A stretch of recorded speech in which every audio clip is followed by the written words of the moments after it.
নমস্কার। দেখবেন অনেক বাড়িতেই আছে, প্রচুর আয় করে, সবাইকে নিয়ে ভালো থাকতে চায়, কোনো ঝুট ঝামেলাই নেই। তৎসত্ত্বেও সেই বাড়িতে ঝামেলা, অশান্তি লেগেই থাকে।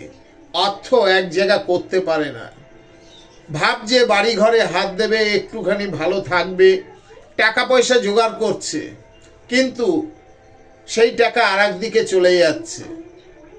অর্থাৎ আপনার বাস্তুর দোষ। সেই বাস্তুটিকে আপনি ঠিক করবেন।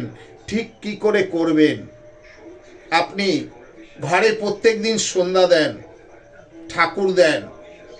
আপনার ঘরে শাস্ত্রে উল্লেখ আছে শঙ্খে থাকে সর্বতীর্থ। তাই আপনি যে শঙ্খ পানিটি রাখেন, সেই পানিটি অর্থাৎ সেই জলটি আপনি সন্ধ্যেবেলা আপনার সারা বাড়িতে ছিটিয়ে